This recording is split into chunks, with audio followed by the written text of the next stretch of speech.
Simple lang naman eh. Lahat ng tao ay nagkasala. At lahat ng tao ay patuloy pa rin sa pagkakasala. Pero ang kaibahan ninyo na nakasumpong na kayo sa Diyos, may pangunawa kayo galing sa Diyos. Praise the Lord! Amen! Na kahit sobrang galit ninyo sa isang tao na nakakagawa ng mali sa inyo, nandun ang puso ninyo. Mababalot pa rin ang habagyan. At kadagli ay makakahingi kayo ng tawad. Hindi nyo itatanim sa inyong puso ang galit. Yan ang kaibahan ng taong dala ng Diyos. Praise the Lord! Amen!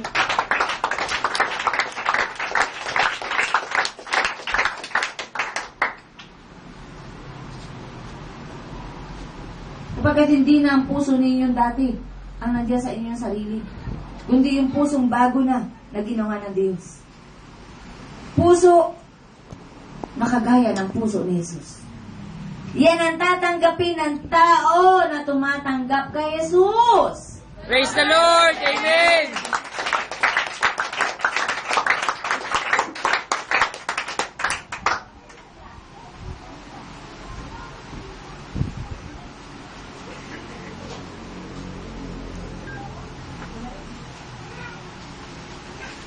Mahal na araw. Mahal na araw sapagkat mahal kayo ng Diyos. Praise the Lord! Amen!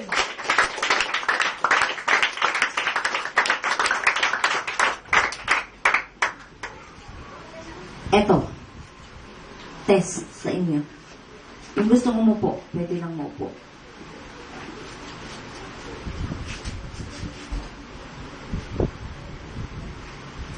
Anak, pwede ka lang maupo. Sa gustong maupo, maupo na kayo. Malaya kayo.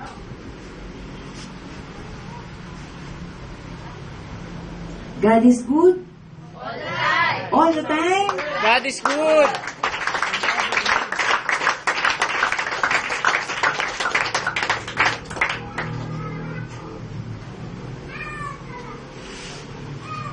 Lubos ang pag-ibig ng Diyos sa tao.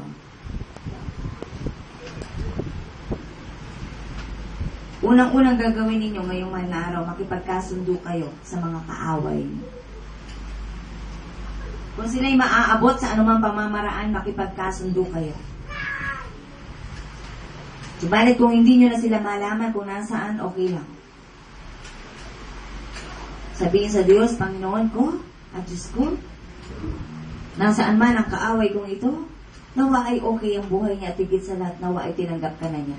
Praise the Lord! Amen! Sa mga anak na palaging pinagagalitan ng magulang, ang gagawin ninyo, yung mga magulang dyan na naririnig, okay lang. Ha? Akapin ang magulang na palaging galit sa inyo. Ipadama sa kanila ang pag-ibig. Kahit lalaki yan, tatay yan, at ikaw anak na babae, akapin mo ang magulang mo. Padama mo sa kanya ang pag-ibig ni Jesus.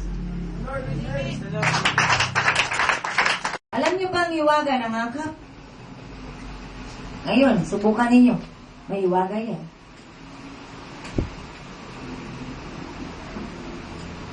Ang isang taong galit na galit, subukan mo nga akapin.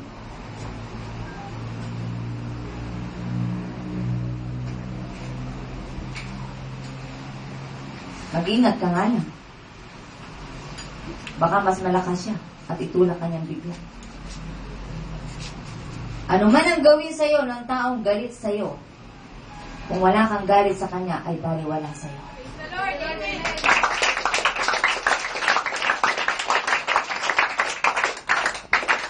Ganyan si Jesus, ano man ang gawin ninyo, patuloy pa rin siya naghihintay sapagkat mahal na mahal kayo ni Jesus. Praise the Lord! Amen! Kaya nga ano ang ginawa noong isang magnanakaw? Humingi siya ng tawad.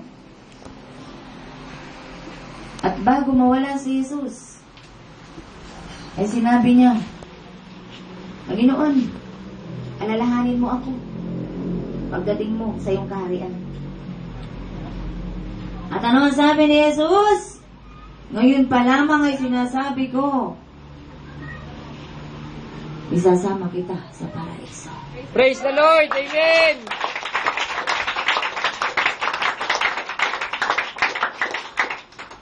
Kaya ngayon pa lamang magpatawad na kayo.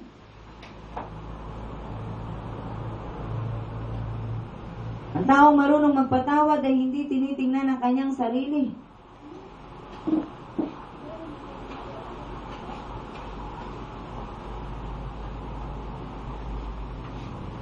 Kung isasara ang Biblia at wala na kayong mababasa, ano ba ang magiging basehan ninyo? At doon sa mga hindi man lamang nakapagbuklat ng banal na aklat na ito, ano kaya ang mangyayari sa inyo?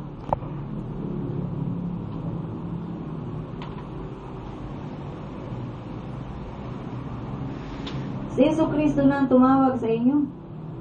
Nagpipingi-pingihan pa kayo. Kapagkat hindi naman talaga kayo bingi. Kaya ang tawag sa inyo yung nagpipingi-pingihan.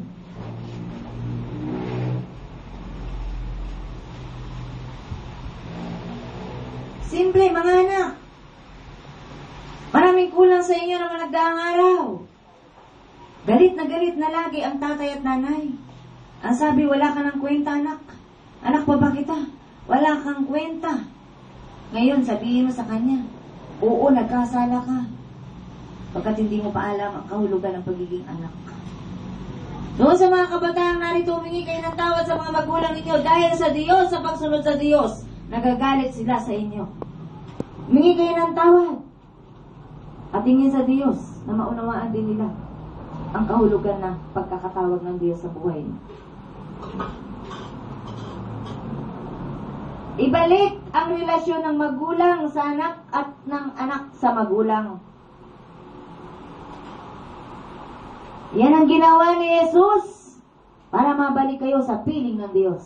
Praise the Lord. Amen.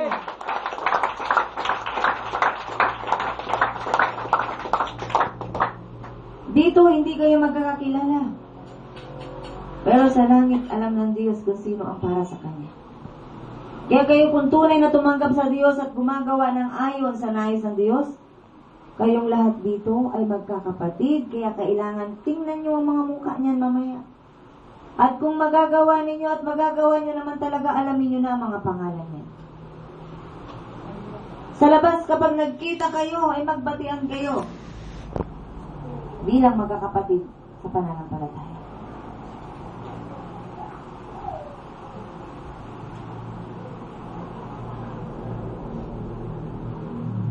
Mayroon bang mahirap? Wala. Sabat kung anong meron ka na ibibigay mo sa kapatid mo, ayun ang yaman mo. Mayaman ka sapagkat si Jesucristo ay dala mo. Kaya huwag mong papaniwalain ang iyong sarili.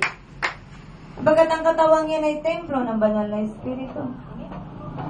Diyan nananahan si Jesucristo sa mga katawang yan na sinisira ng mga taong hangal. Na kung uminom ng alak ay parang wala ng bukas. Na ang oras kahit gabi na ay kung ano-ano pang pinagagagawa na wala namang kabuluhan. Magpuyat kayo para sa Diyos, manalangin kayo. Yun ang tunay na pagpupuyat, hindi kung ano-ano.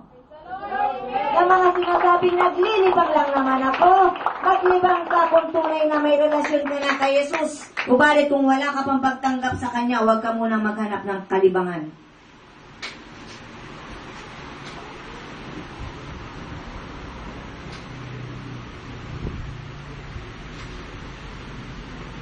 At ang mga panahong ito hindi na dapat paglilibang. Ang mga panahong ito dapat ay pagiging busy na sa gawain ng Diyos. Mawalan ka ng oras para sa Diyos. Kausapin mo ang asawa mo na palaging galit sa'yo. Kausapin mo ang anak mo na sa tingin mo ay nagkukulang na sa'yo. Wala ka ng oras. Mayroon ka pang oras para maglibang.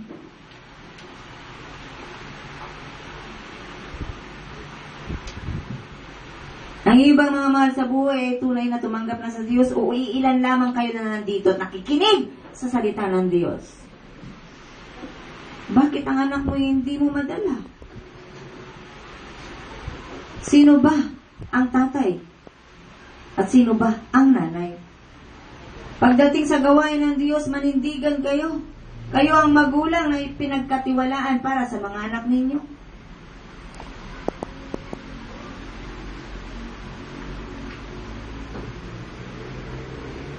Kung ang gawain ito ay hindi tinanggap ng ama o haligi ng tahanan, wala ang gawain ito rito. Pero dapat ay unang-unang makikita rito ay ang buong sambahayan ng haligi ng tahanan. Buo! Buo! Hindi isa, dalawa, tatlo. Manindigan ka na ang Diyos na ay buhay dito. Kaya dapat lahat ng pamilya mo ay narito. Lord, Amen. Ikaw ang maninindigan. Kung buhay sa iyo ang Diyos, panindigan mo. Di baling mawalan ka ng buhay para sa kanila. Yan ang buong katotohanan kung bakit ka nananatili dito. Yan ang buong katotohanan kung bakit niloob ng Diyos ang bagay na hindi mo inaasahang mangyari sa buhay mo.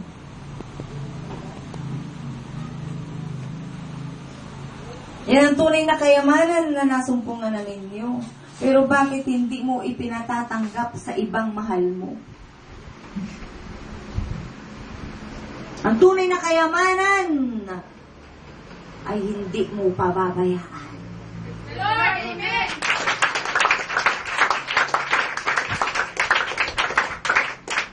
Mag-isip na kayo. Ano ang dapat na pagtanggap sa Diyos?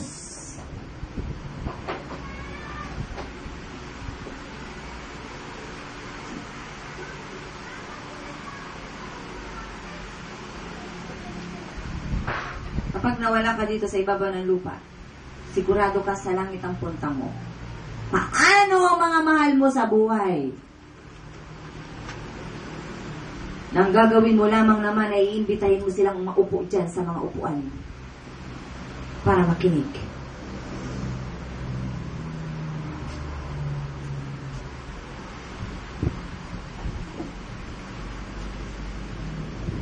Ganun ba yun? Nasasabihin mong may sariling desisyon? Kung si Yesu Kristo na ang tinanggap mo, huwag mong hahayaang mawala yan sa mahal mo. Praise the Lord. Amen. Kaya mga kabataang narito, kapag sila'y nagkakasala, ano ang ginagawa ng lingkod sa kanila? Pinatitikim sila, pinarurusan pansamantala para matuto.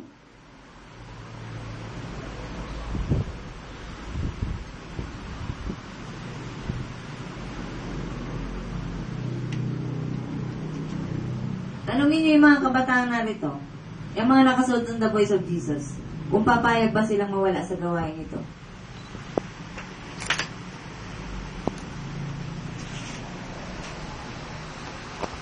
Maaaring yung iba, susundin yung sinasabi ng magulang nila, pero ang puso nila hindi na mawawala dito kahit kailan.